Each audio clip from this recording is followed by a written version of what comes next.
The darkness that hung over Milan in 1858 is difficult to comprehend in the modern world. Imagine a city of such immense beauty and culture, yet beneath the elegant facade, there was a deep, hidden suffering. In the heart of this city stood an institution, one that would come to represent a terrifying era in the treatment of the mentally ill, a place where pain was not only endured, but silenced. This was the silent ward, an asylum where the screams of its inhabitants were not heard, but recorded, catalogued, and then ignored. The patients, many of whom had no voice in the world outside, found themselves trapped in a nightmare where the very expression of their distress was suppressed. This was not just any ordinary institution. The silent ward was a place where the concept of mental health care was twisted, where the wardens of the asylum were more concerned with control than compassion. The stories of those who lived and died within its walls are chilling because they were not just patients, they were victims of a system that believed silence could cure them. But in reality, the silence only magnified their suffering, the walls of their rooms growing thicker with every moment they spent isolated, unheard, and forgotten. The silent ward was not just a place where the mentally ill were confined. It was a tomb for the souls of those who had no one to speak for them. The first glimpse we have of the silent ward is not a description of the ward itself, but of the lives of the individuals who would find themselves trapped inside. To understand the horror of the ward, we must first understand the lives of its victims. In 1858, Milan was a city on the brink of change, yet its understanding of mental health was trapped in the past. People with mental illnesses, from the minor to the severe, were often seen as outcasts, burdens on society, and in many cases, treated as little more than animals. The mentally ill were believed to be possessed, cursed, or simply beyond help. They were often hidden away, forgotten, or discarded, their stories lost in the shadow of a society that had no language for their suffering.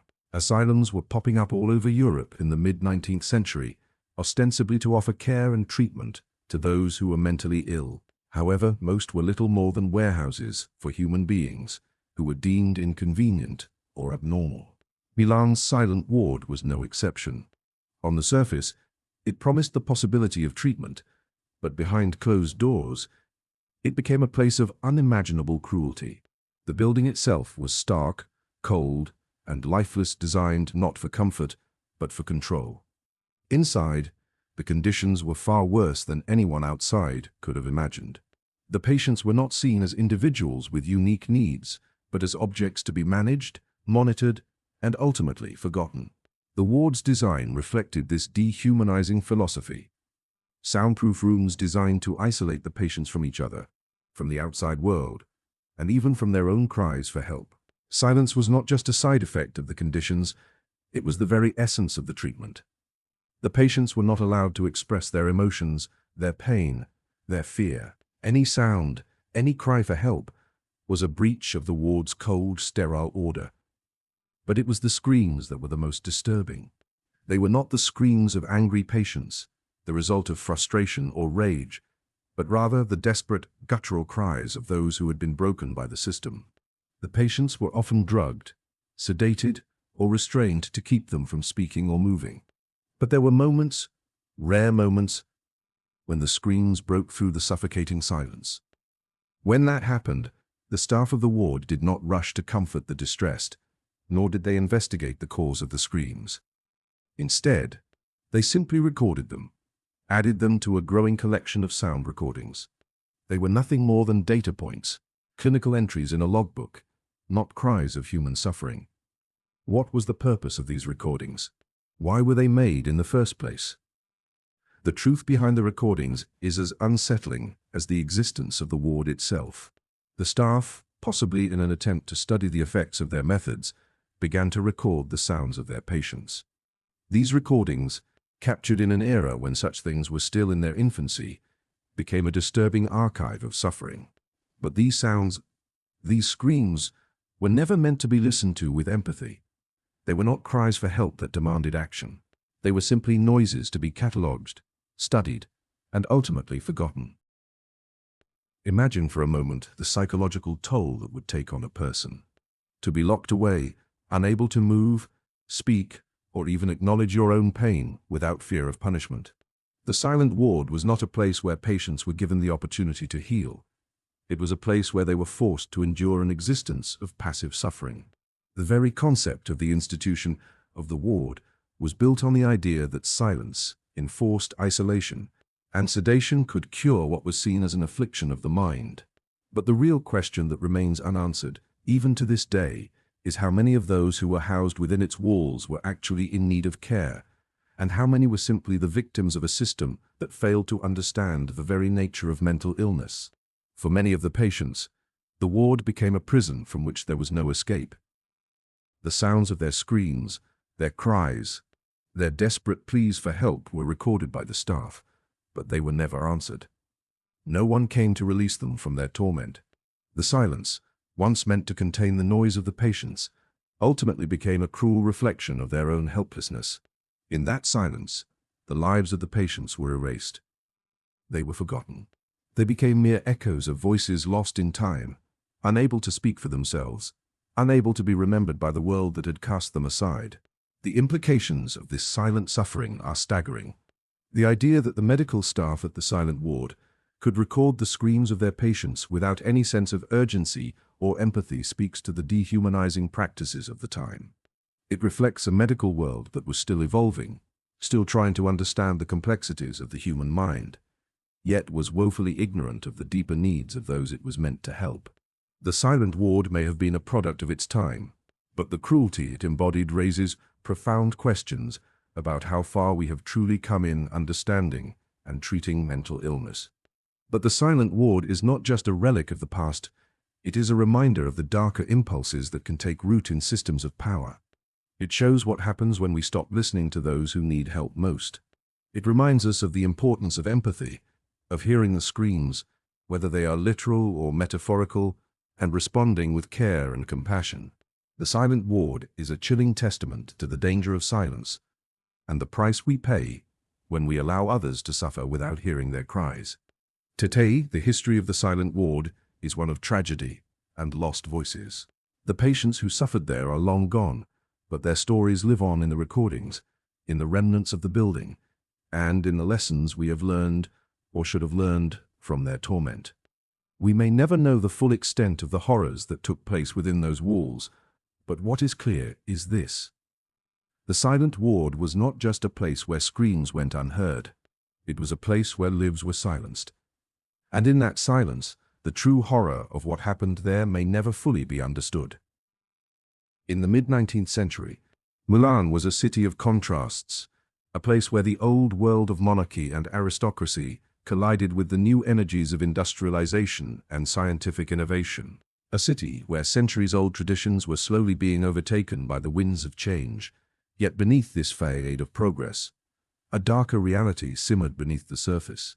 The medical world, in particular, was undergoing a transformation, albeit one that was fraught with misunderstandings, misconceptions, and a tendency to view the human mind through a narrow, often barbaric, lens. At the time, mental illness was still largely misunderstood, with many doctors and societal leaders clinging to outdated ideas about what constituted madness. The prevailing medical theories were based on rudimentary understanding, and the treatments offered were often as dangerous as they were ineffective. The idea that mental illness was a physical affliction, something that could be diagnosed, treated, and even cured through medical intervention, was gaining traction, but the real understanding of the mind's complexities was still in its infancy. To the society of the day, mental illness was often viewed as a moral failing, a result of an individual's inability to control their own thoughts and behaviors. It was something shameful, something to be hidden away, and for those who fell victim to it, life often meant exile from normal society. In Milan, as across much of Europe, the practice of isolating those who were mentally ill was becoming standard procedure. The concept of the asylum, which had gained prominence throughout the early 19th century, was intended to provide a place for those deemed mad to be kept safely away from the general populace. However, what was sold to the public as a sanctuary for the mentally unwell often became a cage for the vulnerable. Milan was no different in this regard. The asylums of the time were not centers of healing, but rather places where individuals could be controlled and out of sight, hidden from families, from society, and from any further scrutiny. The foundations for these asylums were laid during a period when the study of the human mind was still a murky and uncharted field. The idea of psychiatric hospitals or asylums was relatively new, and many doctors had no better understanding of mental health than they did of the stars. They relied on the rudimentary medical tools available to them, and their diagnoses were often based on superstition, theory, or moral judgment rather than science. The term insanity was broadly applied to a range of conditions, from what we might now call depression to those suffering from violent psychosis. At the time, there was no real distinction between mental illness and moral failing, and so the individuals who were diagnosed with some form of madness were viewed with suspicion, fear, and even contempt. In Milan, the establishment of the silent ward was shaped by these misconceptions. While other European countries were developing more progressive ideas about the care and treatment of the mentally ill, Milan's medical system clung to an older, more punitive approach. Asylums, like the one that would become the silent ward, were less about care and recovery and more about confinement and control. The ward's location, removed from the bustle of Milan's urban core, reinforced the idea that the mentally ill were to be kept out of sight, a hidden underclass whose suffering was meant to be ignored. The silent ward itself was a microcosm of the medical practices of the time. It was built during a period when doctors believed that the isolation of the mentally ill was a form of treatment. In theory, this isolation was intended to remove patients from the stresses of daily life, to allow them time to reflect, to heal, and to regain control over their minds. But this idea quickly became perverted. Rather than offering any therapeutic benefit, the isolation became a form of psychological punishment, stripping patients of their dignity and reducing them to mere objects of study. The ward, though meant to be a place of refuge, became instead a place of torment, where patients were subjected to an overwhelming sense of powerlessness. The concept of silence as a therapeutic tool was not just a matter of physical isolation. It was a psychological one.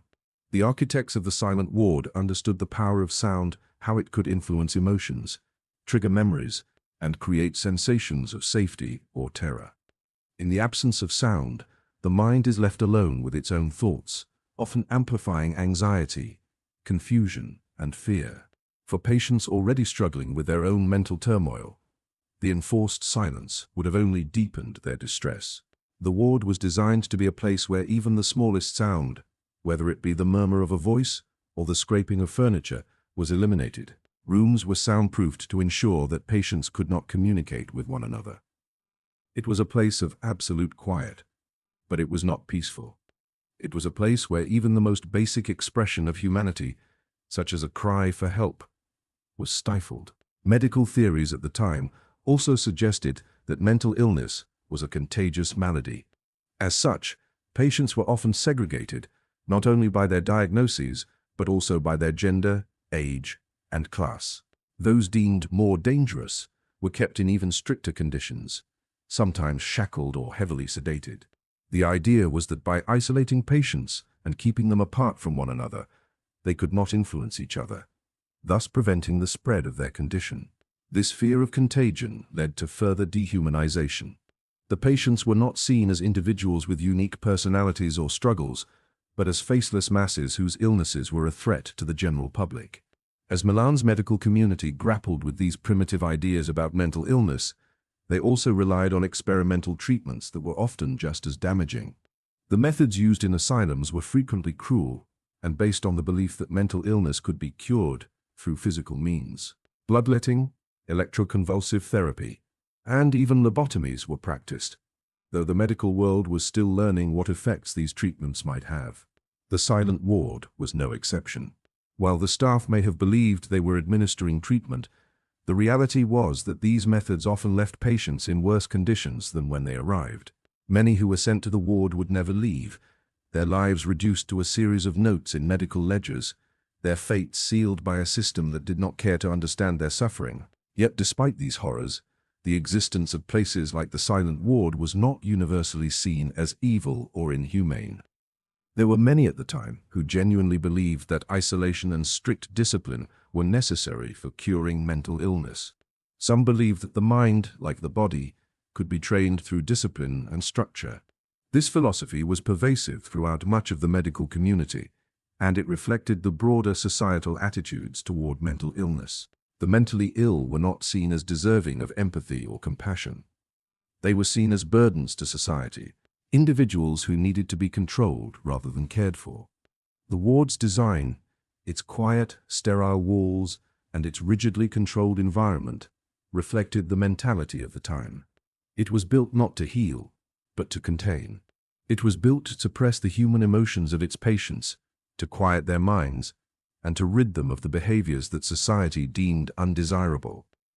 It was a place where the screams of the patients were silenced, not because their pain was invalid, but because their pain was seen as something to be controlled, something to be erased.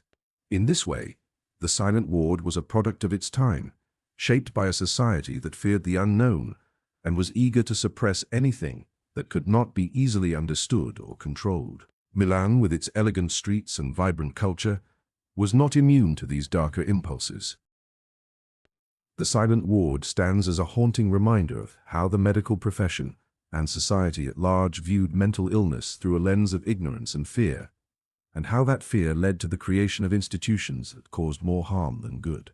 In many ways, the silent ward represents the pinnacle of a flawed era in medical history.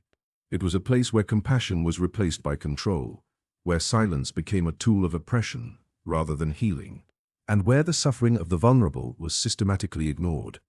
It is a chilling chapter in Milan's history, one that underscores the dangers of treating the human mind as a machine that can be manipulated and controlled without regard for the emotional, psychological, and physical toll it takes on the individuals subjected to such treatment. The origins of the silent ward are as murky and unsettling as the conditions that would eventually define it. It was not born out of a singular moment of inspiration, but rather out of a confluence of medical experimentation, societal fears, and the dark undercurrents of a rapidly changing world. To understand how this place came into being, we must first look at the larger context of 19th century Europe, where mental illness was regarded not as a complex human condition, but as a nuisance, a threat, or, in some cases, a moral failure. In this world, institutions like asylums were not designed for healing, but for confinement, isolation, and control. The silent ward, like others of its kind, emerged out of this flawed understanding of the human mind. By the time the silent ward opened its doors in Milan, the concept of the asylum was already taking root across Europe. These institutions were built with the lofty ambition of providing care to the mentally ill, but in reality, they became little more than places to lock away those who were deemed unfit for society. The shift toward institutionalization began in the late 18th and early 19th centuries, as European society began to formalize its approach to mental illness. In theory, these institutions were supposed to replace the brutal treatment of the mentally ill in prisons or in homes where they were often chained or otherwise mistreated. They were designed to be places of sanctuary, where the sick could be removed from society, given rest, and subjected to treatment. However, as the first asylums began to emerge, it became clear that their creators were as ill-equipped to care for the mentally ill as anyone else in society. The treatment of the mentally ill was still in its infancy, and the theories being adopted by the medical community were often misguided at best, and at worst, dangerously misguided. During this time, the belief that mental illness was primarily caused by moral failings or deficiencies in character was still widespread. The understanding of mental illness as a biological or psychological condition was still decades away.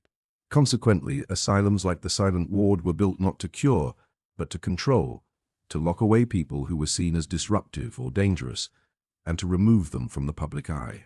The establishment of the silent ward in Milan, in particular, was a product of the specific social and medical context in which it was created.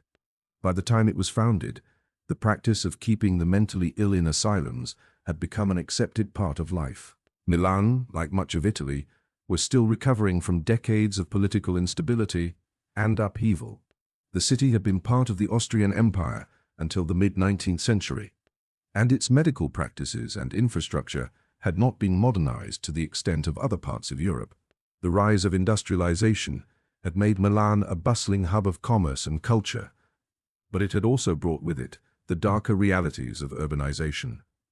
Overcrowded tenements, poverty, crime, and a growing class divide. In this rapidly changing environment, the mentally ill were often seen as an unwelcome reminder of the fragility of human existence. The silent ward was conceived at a time when the medical field had little understanding of the complexities of mental health. Doctors had little knowledge of what truly caused mental disorders, and even less understanding of how to treat them. The prevailing attitude towards mental illness was largely shaped by the idea that those suffering from it were simply morally corrupt or incapable of controlling their behavior. As such, institutions like the silent ward were often places where patients were subjected to cruel and dehumanizing practices in the name of treatment. The design of the silent ward reflects this philosophy. It was not built with the intention of offering care or comfort to its patients, but rather to house them in a manner that kept them out of sight and out of mind. The architects of the silent ward were not concerned with creating an environment of healing, but rather one of containment. The ward was purposefully isolated from the city, removed from the bustling streets of Milan, so that the patients could be hidden away from public view. The location of the institution, far from the city's heart, reinforced the notion that the mentally ill were best kept out of sight. The building was constructed in a utilitarian manner, with little regard for comfort or warmth. Its sterile, institutional design reflected the cold, detached nature of the medical establishment at the time. The treatment methods used in the silent ward were based on the flawed belief that isolation, restraint, and silence could cure what was seen as a moral failing or disorder. These methods were not the result of any kind of scientific understanding of mental health, but were instead driven by the prevailing medical philosophies of the time. The idea of moral treatment, which gained popularity in the early 19th century, held that patients could be cured of their mental afflictions by providing them with a structured, controlled environment. This philosophy suggested that the mentally ill needed to be separated from the influences of society and given a space where they could be trained to live a more proper life. The use of silence as a therapeutic tool was based on the belief that speech, especially the expression of negative emotions, was dangerous and counterproductive to healing. The idea was that if patients could be prevented from speaking, from expressing their pain and frustration, they would eventually be cured. In the case of the silent ward, silence became more than just a treatment method. It became a means of control. The soundproof rooms were designed to prevent the patients from communicating with each other, from offering any form of support or solace. The patients were kept isolated, not just from the outside world, but from each other as well.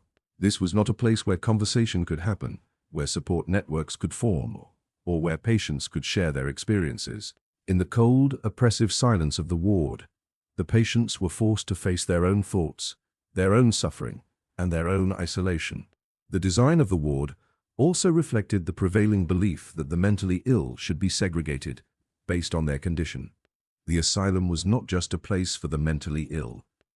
It was a place for those who had been deemed dangerous, disruptive, or inconvenient to society. It was a place where the lower classes, those with no voice or power, were relegated when they were considered too much of a burden. The patients were kept in small, sterile cells where they could not interact with each other or form any kind of community. They were not treated as individuals with unique needs, but as faceless cases to be managed. Those who had been diagnosed with conditions such as depression, anxiety, or even mild behavioral issues were often placed alongside the violently insane or the criminally insane. The lack of differentiation in treatment led to further trauma for many of the patients, who were subjected to punishment, isolation, and humiliation in ways that exacerbated their suffering. The medical staff at the silent ward were not malicious, but they were often uninformed and undereducated about the true nature of mental illness. The ward's doctors and caretakers were trained in the limited medical knowledge of the time, which was based on outdated theories and a lack of understanding about the psychological, emotional, and social factors that contribute to mental health. They relied on primitive techniques, such as bloodletting and forced confinement, to treat their patients. Some doctors even experimented with early forms of electroshock therapy, a practice that was not only ineffective, but also damaging. The use of restraints and sedatives was common, and patients were often subjected to painful treatments with little regard for their well-being. Despite the growing body of knowledge about mental health in other parts of Europe, the silent ward remained an outpost of ignorance and cruelty. Its administrators adhered to the old ways of treating mental illness, and as a result, the suffering of the patients was both ignored and institutionalized. The silent ward was not a place of healing, but a place of containment. The institution was not interested in understanding the root causes of its patients' suffering, but only in keeping them out of sight and out of mind. The creation of the silent ward was a reflection of the medical, social, and cultural attitudes of the time. It was a product of an era that viewed the mentally ill as a threat to social order, a threat to be hidden away rather than understood. The ward's existence was the result of fear, ignorance, and a lack of empathy, and it became a symbol of the dark, dehumanizing history of mental health treatment. In many ways, the silent ward stands as a monument to the failures of a medical system that was unable to see the humanity in those it sought to treat. Instead of healing, it subjected the patients to a life of isolation and silence, where their screams could be heard, but never acknowledged. The silence that pervaded the walls of the silent ward was more than a mere absence of sound. It was an active, oppressive force, carefully designed and meticulously maintained. The ward was a place where the very concept of sound became weaponized, a tool of control, designed to strip the patients of any means of communication, expression, or escape. For the patients, silence was not a peaceful reprieve. It was a suffocating, stifling void, a constant reminder that they had been abandoned, left to suffer without the comfort of human connection or the ability to voice their pain. To understand the full horror of this silence, one must consider not only the physical design of the silent ward, but also the psychological torment it inflicted on those confined within its walls. The design of the silent ward was a deliberate one, constructed with the express purpose of silencing its inhabitants. The rooms were soundproofed to ensure that no noise could escape, that no cries for help could be heard. The patients, many of whom had already been suffering from debilitating mental disorders, were locked away in rooms where their voices could not be heard by anyone. The silence was not merely the absence of noise, it was a complete erasure of their humanity. In the sterile, barren environment of the ward, the patients were not just isolated physically, they were isolated emotionally and mentally as well. The lack of sound became a form of torture, as the patients were forced to confront their own thoughts in a vacuum, with no outlet for their distress. It is difficult to imagine the psychological toll that such an environment would have taken on the mind. Humans are social creatures, wired to communicate, to seek connection, and to express emotions. To deny someone the ability to speak, to be heard, or even to make the simplest sound, is to deny them a basic part of their humanity. For those confined in the silent ward, every scream, every cry for help, was not only ignored but also suppressed. The soundproof rooms, designed to prevent any noise from escaping, also prevented the patients from reaching out to others. They were trapped in their own minds, cut off from the outside world and from one another.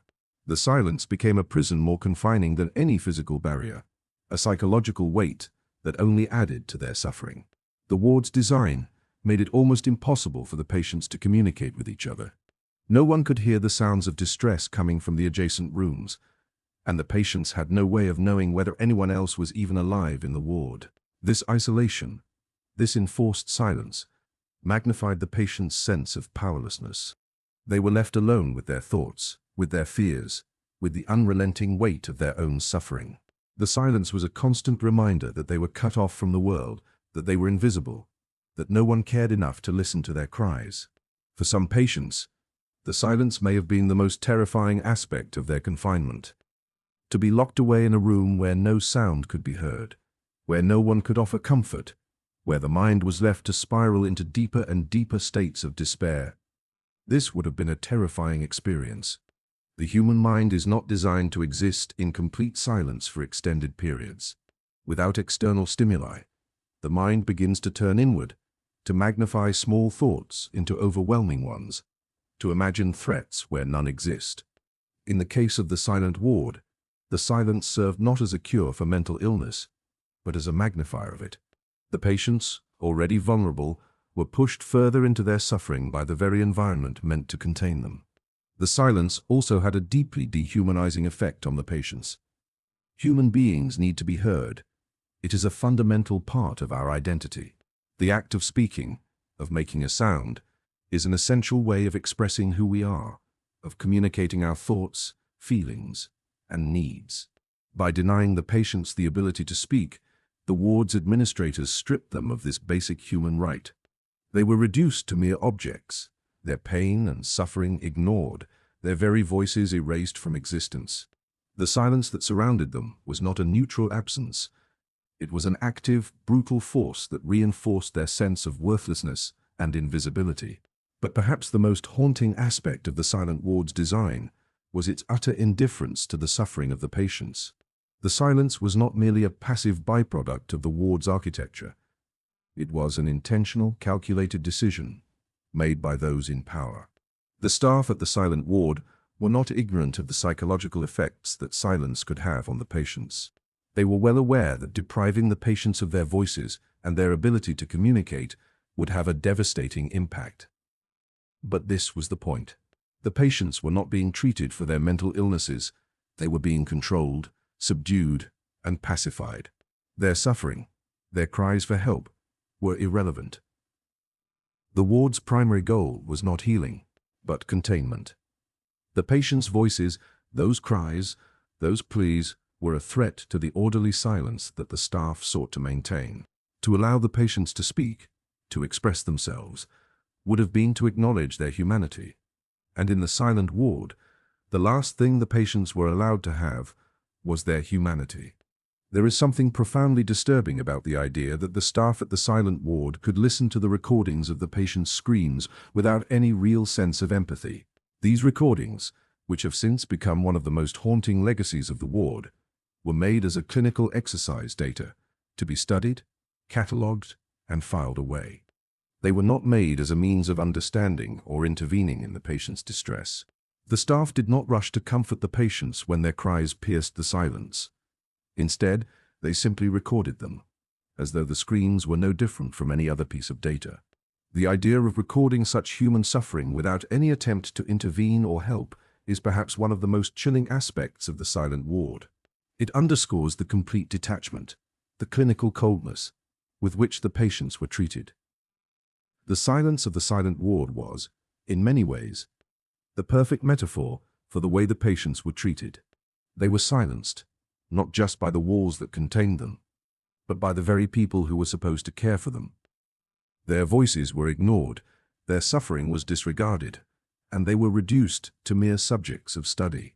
In the ward, the patients were never given the chance to be heard, never given the chance to be understood, but their very humanity.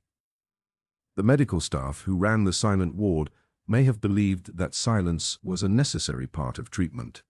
Perhaps they thought that by removing the patients from the world and forcing them into a quiet, controlled environment, they could cure their mental illness. But in reality, silence only exacerbated the patient's suffering. The idea that silence could heal is not only misguided, but deeply harmful. Silence, in the context of the silent ward, was not a tool of healing. It was a tool of oppression. It was a means of keeping the patients in a state of subjugation, of reminding them that they were powerless, that they had no voice, that they were nothing more than objects to be controlled and managed. In the end, the silence of the silent ward was its most terrifying feature. It was not the physical walls or the restraints that made it such a place of horror.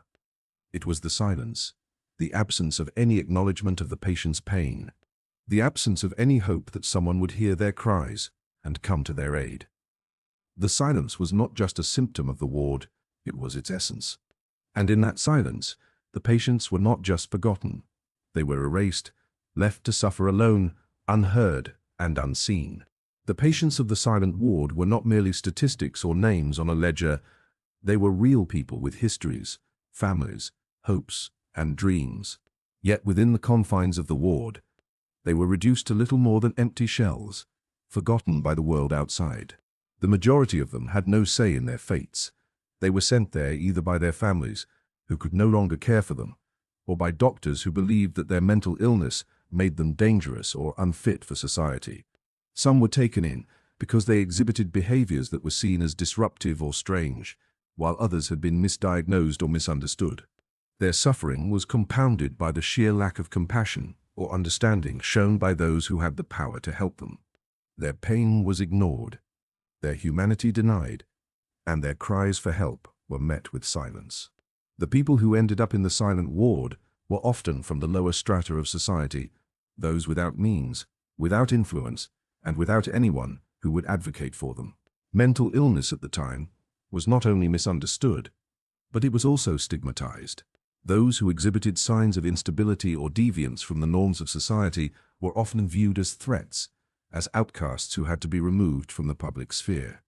In the mid-1800s, when the silent ward was in operation, there was no real understanding of the social, psychological, and biological factors that contributed to mental health. Instead, those who were mentally ill were treated as burdens, sometimes even as dangerous criminals, and locked away in institutions where they could be forgotten. The women in the silent ward, in particular, were subjected to a form of double oppression. In a society that already marginalized them based on their gender, the women housed in the asylum were often there because their behavior deviated from the rigid expectations placed on women.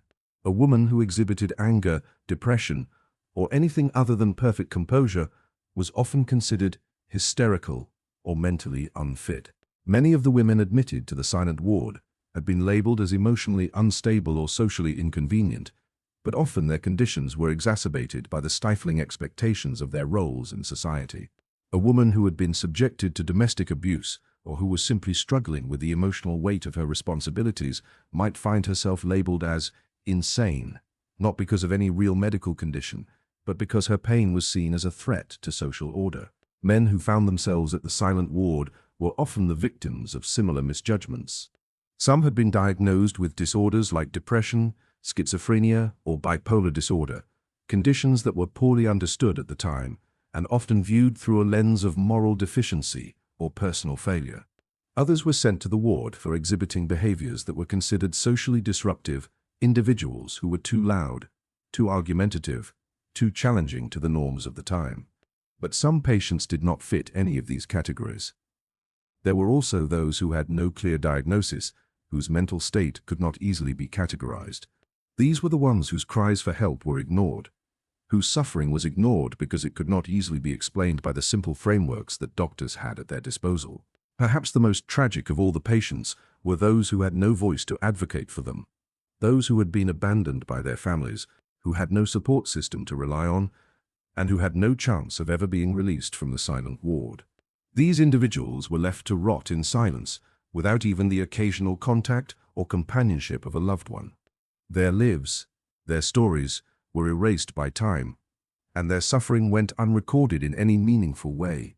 Many of the patients in the ward died alone, their names fading from history, their bodies buried in unmarked graves. For them, the silent ward was the last stop, a place where their humanity was stripped away, where they were reduced to nothing more than medical cases, their lives forgotten by everyone except the people who ran the asylum. The stories of the patients within the silent ward would have been varied, filled with personal histories, joys, and sorrows. For some, the ward was the end of the line, a place where their mental health deteriorated further, their spirits broken by the isolation and abuse. For others, the ward might have been the beginning of a journey that would never see them return to the outside world. For a few, it might have been a temporary stay, but for most, the silent ward was a place of permanent confinement, a place where they were trapped in the same sterile, silent cells for the rest of their lives. One patient, for example, might have been a young woman who had suffered the loss of a child, her grief compounded by a society that placed the blame for her emotional breakdown squarely on her shoulders. In a time when women were not given space to grieve, to feel, or to experience the full range of human emotion, she may have been seen as hysterical or unstable when she could not bear the weight of her loss. The silent ward would have taken her in, isolated her, and given her no outlet for her pain. no opportunity to speak of her suffering, and no means of healing. Over time, the silence would have worked on her, grinding down her sense of self, erasing her voice, and leaving her a shadow of the person she once was. Another patient might have been an older man who had worked hard all his life, only to find himself abandoned by his family after he began to exhibit signs of mental decline. He might have been the victim of Alzheimer's or some other degenerative disease that was poorly understood at the time. His family, too overwhelmed by the shame of his condition, may have chosen to send him to the silent ward rather than care for him in his old age. For him, the silence of the ward would have been even more excruciating. He might have wandered the hallways of the institution, lost in his own thoughts, without anyone to talk to, without anyone to acknowledge his existence. His screams, when they came, would have been ignored. His desperate calls for connection would have been recorded, but not listened to. His body would have decayed in the silence, forgotten by the world outside. There were also those patients who were labeled as dangerous and locked away in the ward for the sheer crime of being difficult to control. These individuals might have been rebellious or outspoken, challenging the authority of those in charge. Perhaps they were people who had once been thriving members of society, but had fallen victim to mental illness or stress. In the silent ward, they were subdued not through therapy or understanding, but through strict confinement, physical restraints, and the cruel silence of their isolation. For them, the silence served as a form of punishment, a way to break their will, to silence their voices. It was not enough to isolate them from society. They had to be isolated from themselves as well. Their voices, their screams, their attempts to express their suffering, these were not allowed. The only thing that could be heard were their screams recorded, stored, and ignored.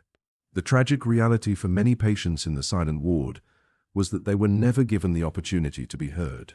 Their lives were reduced to a series of clinical notes, their cries for help ignored.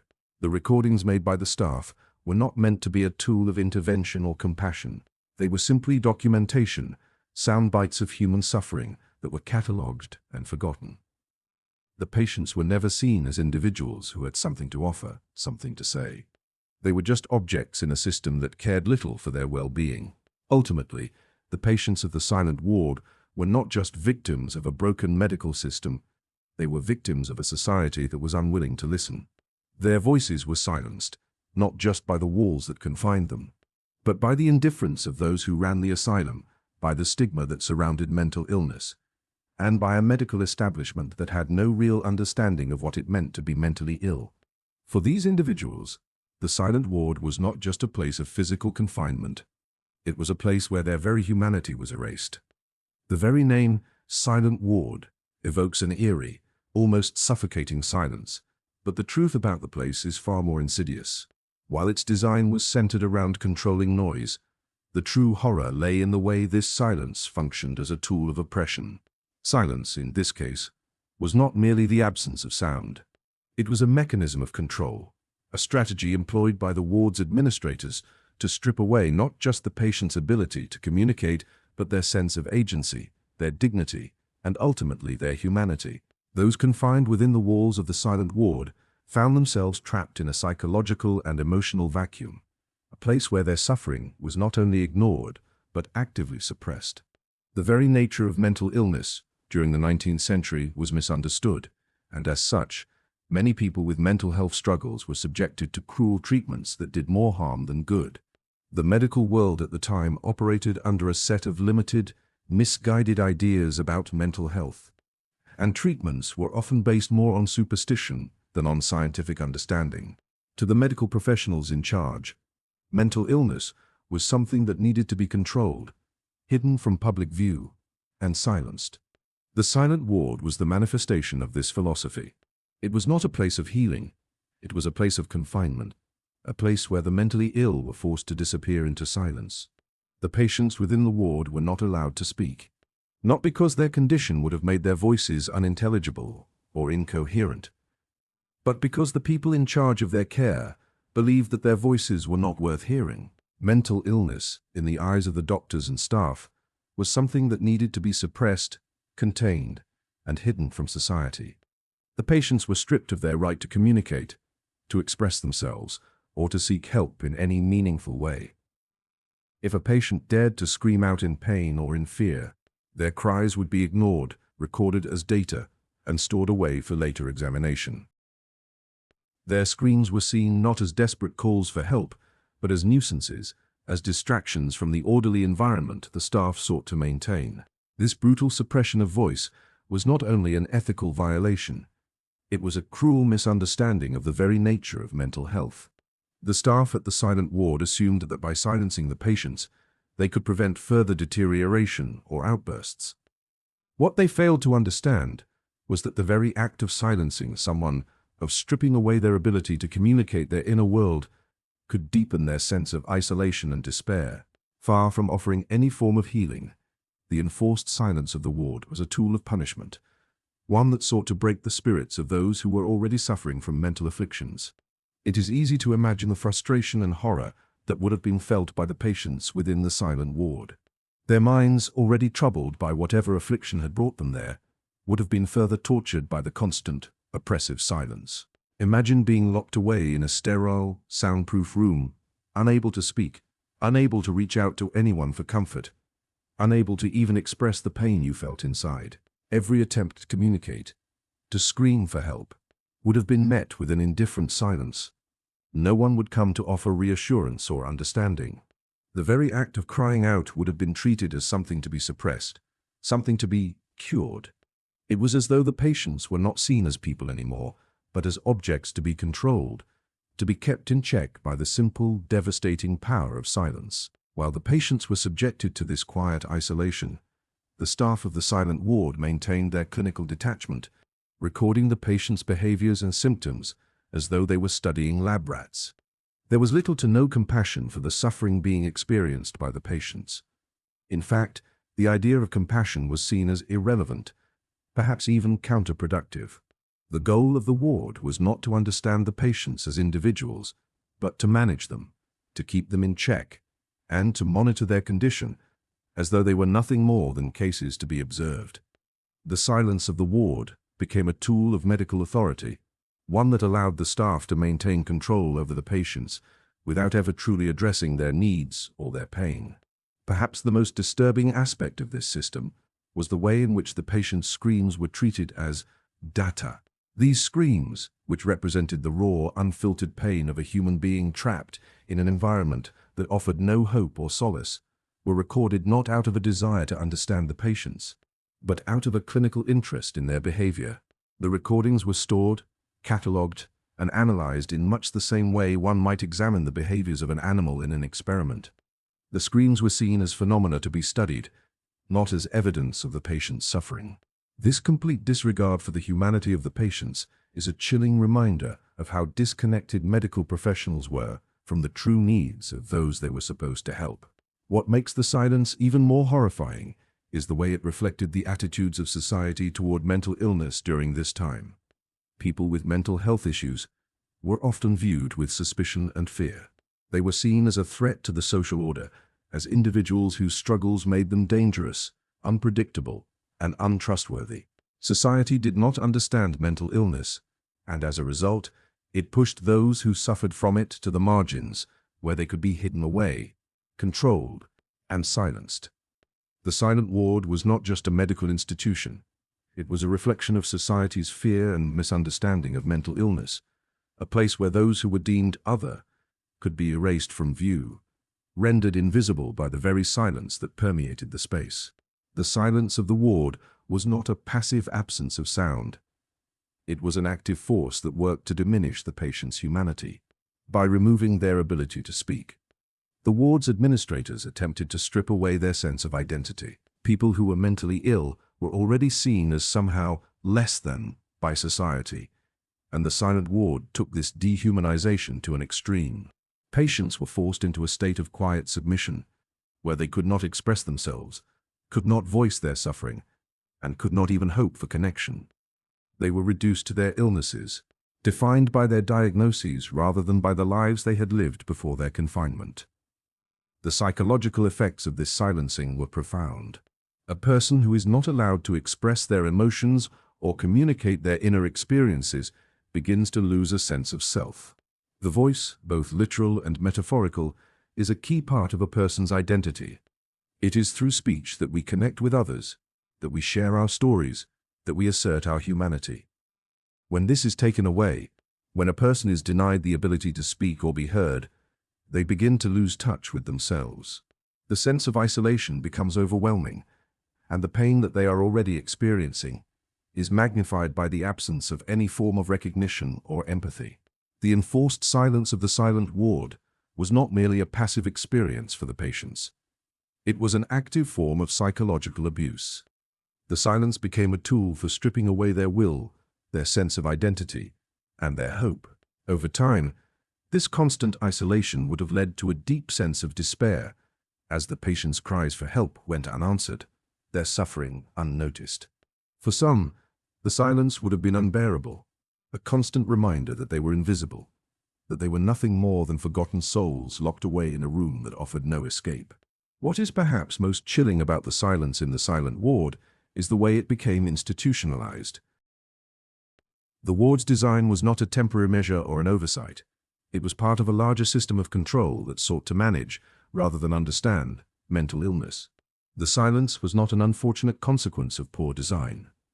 It was a deliberate choice, one that reflected the prevailing attitude of the time toward the mentally ill. The patients were seen not as individuals with complex needs, but as problems to be solved, inconveniences to be hidden, and threats to be neutralized. And silence, in the eyes of those in charge, was the perfect solution. It was the tool that allowed them to maintain control, to keep the patients in their place, and to ensure that their suffering went unacknowledged. In the end, the silence of the silent ward was more than just a lack of noise. It was a powerful symbol of the dehumanization that the patients experienced. It was a physical manifestation of their isolation, their abandonment, and their erasure from society. The patients who suffered in the silent ward were not only silenced by the walls that confined them, they were silenced by the very system that was supposed to care for them. And in that silence, they were forgotten, not just by the world, but by the very medical professionals who were meant to help them.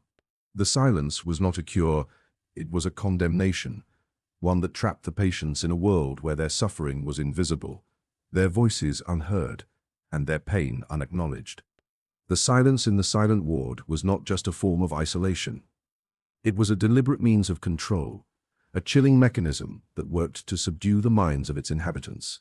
It was an environment built on the idea that the mentally ill were to be controlled, their behaviors managed, and their emotions silenced, rather than understood or treated.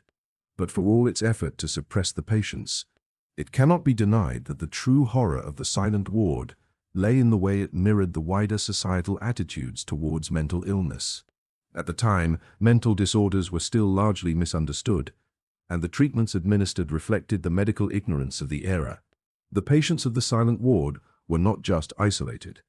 They were subjected to a system that ignored their very humanity, viewing them not as individuals with struggles, but as cases to be managed, as problems to be solved.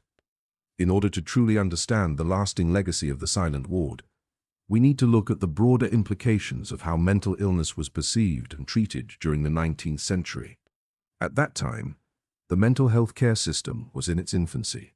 The prevailing view was that mental disorders were either caused by moral failings or were the result of a genetic inheritance of weakness. Doctors had very little understanding of the psychological or biological factors that contributed to mental health, and so they resorted to simplistic and often cruel methods of treatment. The prevailing attitudes at the time saw mental illness as something shameful, something that needed to be hidden away, rather than something that required compassionate care. The silent ward, in this sense, was a reflection of this ignorance and fear. In an era where society had little tolerance for those who deviated from the accepted norms of behavior, asylums like the silent ward became places of exile for individuals who, for whatever reason, were deemed unfit for the outside world. Those who were deemed mentally ill, whether suffering from depression, anxiety, schizophrenia, or other mental conditions, were frequently removed from their families, sent to institutions where they could be kept out of sight and out of mind. For many, these institutions were not places of healing or recovery, but of confinement and punishment. And the silent ward, perhaps more than any other institution, embodied this harsh reality. Asylum staff, including doctors and caretakers, were often ill-equipped to handle the complex nature of mental illness. Their training was limited, and many had no real understanding of the psychological or emotional needs of the patients they were supposed to care for. Rather than offering compassion or understanding, many of them resorted to physical and psychological methods of control that did more harm than good. The patients were treated as objects to be managed, their voices silenced, their suffering ignored. Medical procedures at the time were crude, often based on superstition or outdated theories. Treatments like bloodletting, forced confinement, and isolation were seen as ways to cure the mentally ill, but in reality, they only served to deepen the patient's distress. One of the most disturbing aspects of the silent ward was the fact that its patients were not given a chance to heal. They were not offered any form of meaningful therapy or counseling. Instead, they were isolated in soundproof rooms, where their suffering went unnoticed by those in charge. The ward's design itself was built to discourage any form of communication or interaction between patients. The very concept of human connection was stripped away from them. They were not allowed to form bonds with each other, and their only interaction with the outside world was through the clinical staff, who seemed indifferent to their pain. Their cries, their screams, these were not calls for help, but simply recordings, trapped in time, never to be answered. The silence was a suffocating presence in the lives of the patients. In a world where communication is key to survival, to the human condition, the absence of it can have devastating effects. The patients were denied even the most basic human rights, such as the ability to express themselves. Those who were able to speak, who tried to vocalize their feelings of fear, frustration, or distress, found themselves ignored, silenced by the very system that was supposed to help them. The patients were not seen as individuals with unique needs, each with a different history, each with a different story. Instead, they were categorized, treated as one-size-fits-all cases, their individual voices drowned in the white noise of clinical indifference. The medical staff at the silent ward were not necessarily malicious, but they were trapped in a system that saw the patients as less than human. The prevailing attitudes of the time did not encourage compassion or empathy. Instead, mental illness was viewed as something to be cured through means that were often harmful or ineffective. There was no real understanding of what the patients were going through, and as a result, many of them suffered even more in the ward. The staff's clinical detachment only added to the patient's sense of isolation. In a world that seemed to forget their existence, the patients were left alone with their thoughts, with their distress, without any outlet for expression or relief. One cannot ignore the moral implications of a system that placed patients in a situation where their screams were treated as mere data, recorded and stored without any real concern for the suffering behind them. The recordings made by the ward were not intended to bring about understanding or treatment. They were simply catalogued as part of the clinical process. The screams were not acknowledged as cries for help. They were just data points, detached from the human beings who made them. This cold, clinical view of human suffering speaks volumes about the mindset of the medical community at the time. The patients were not treated as people, but as subjects to be experimented on, observed, and managed. Their humanity was stripped away, and their pain was reduced to nothing more than an abstract concept. The ward's indifference to the emotional and psychological needs of the patients was perhaps the most destructive force in their lives. It was not just the physical isolation or the oppressive silence that caused them harm. It was the complete lack of any emotional or psychological support.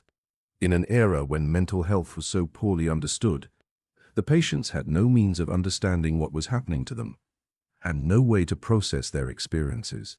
Without the ability to communicate or express their feelings, they were left to face their torment alone. There was no one to comfort them, no one to offer reassurance. They were trapped in a world of silence, isolated from the rest of humanity, and abandoned by a system that was supposed to help them. In contrast to the ward's isolation, the outside world continued to evolve. While the silent ward was stuck in a past where mental illness was seen as something to be feared, something to be controlled, the world outside was slowly beginning to change. In other parts of Europe, reforms were taking place in the treatment of the mentally ill. New ideas about the nature of mental illness were emerging, and new forms of treatment were being developed. But the silent ward remained trapped in an old, outdated system that refused to acknowledge the humanity of those it confined.